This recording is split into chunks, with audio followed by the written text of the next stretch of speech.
What brings Brian and Danny here on this fine day? Hi, Mr. Clementine. We're here to pick up a few items for our mom. She's baking a cake for Dad's birthday. Well, that sounds terrific. Brian and Danny's mom is an excellent baker. Mr. Clementine has enjoyed many of Mrs. O'Malley's baked goods. Mr. Clementine, why are you talking so weird? Weird? Mr. Clementine is not sure what Brian means. Hi, Mr. Clementine. Hi, Brian. Well, hello, Jessica and Sarah. How are Jessica and Sarah doing today? We're doing okay. How about you? Are you doing okay, Mr. Clementine? Mr. Clementine is doing just fine. Mr. Clementine is gathering some groceries for Mrs. Anderson. Mr. Clementine was actually wondering if Danny and Brian could deliver the groceries to Mrs. Anderson. Sure. We'd be happy to do that. Mr. Clementine is most appreciative. So, Jessica and Sarah, what can Mr. Clementine do for you? We're here to pick up some farm fresh eggs. Well, Jessica and Sarah have come to the right place. Lacey and the other hens have been busy laying eggs all week. Oh, I love Lacey's blue eggs. Isn't she an Easter egger chicken? Yep, Lacey is an Easter egger and Lacey lays beautiful blue eggs. Mr. Clementine will go out and gather eggs up for Jessica and Sarah just as soon as Mr. Clementine puts all of Mrs. Anderson's groceries in the bag. Mr. Clementine, why are you talking so weird? Is Mr. Clementine talking weird? That's what Brian said as well.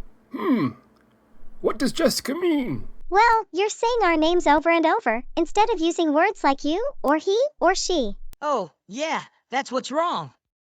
It sounds strange. Oh, I see what you're doing, Mr. Clementine. You're teaching a lesson about pronouns. Pronouns? Yeah. Personal pronouns to be exact. He did the same thing to me and my friends when I was younger. What's a personal pronoun? Danny is correct. A personal pronoun is a word that takes the place of a noun and refers to a specific person, group, or thing. Personal pronouns help us talk about ourselves, others, and objects without repeating names. I've actually written them down on the sandwich board. Oh, well, that should have given us a clue.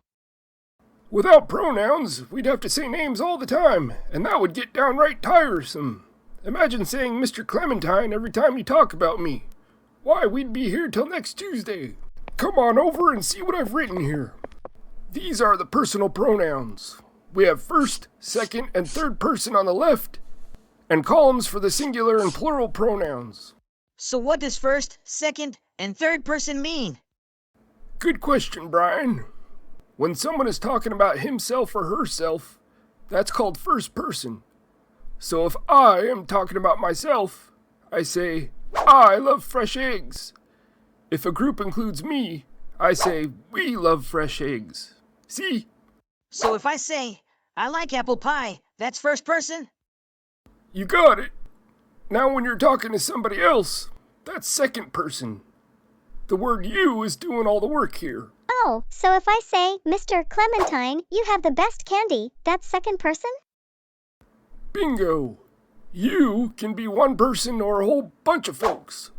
Like, you all are great young'uns. That's second person too. Now if we're talking about somebody who isn't here, that's third person. We use words like he, she, it, and they.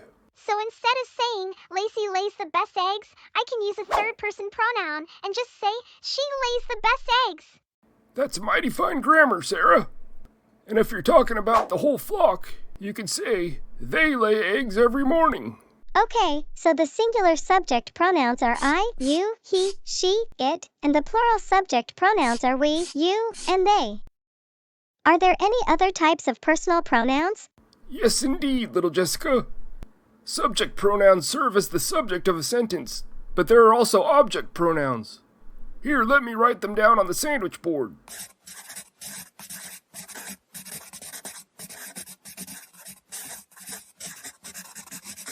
Hey, that's set up the same as the subject pronouns. It is, but these pronouns are object pronouns, which means they serve as the object of a sentence, like a direct object, indirect object, or object of the preposition. So, the singular object pronouns are me, you, him, her, and it. The plural are us, you, and them.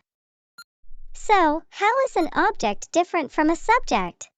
Well, generally, the subject is doing the action, and the object is receiving the action. For instance, in the sentence, I helped her, I am the subject because I am doing the action. Oh, yeah. The action is the verb, helped. Right, Brian. I helped her. So in this case, who is receiving the help? Her. That's right. Say, you all are smart as a whip. So the pronoun her is receiving the action, so it's in the object case. Okay, so if I give the chicken some corn, I would say, I'll give the corn to them. Them is an object pronoun, right? That's right. In this case, them is the object of the preposition do. Oh, I think I get it. So subject pronouns are the subject of the sentence, and object pronouns are either the direct object, indirect object, or object of the preposition. Yes, that's correct. We can talk more about the parts of a sentence later, but for now, the pronouns that receive the action are object pronouns. I'm glad we have pronouns so we don't have to keep repeating the names of people and things. Yep, me too. Agreed. Mr. Clementine? Mrs. Anderson's groceries are ready to go. Yep, and Monique helped me with the groceries that Mom needs for her cake. Well, thank you, Monique, for helping Danny and filling the bags for Mrs. Anderson. Mr. Clementine is very appreciative. Just a little pronoun humor.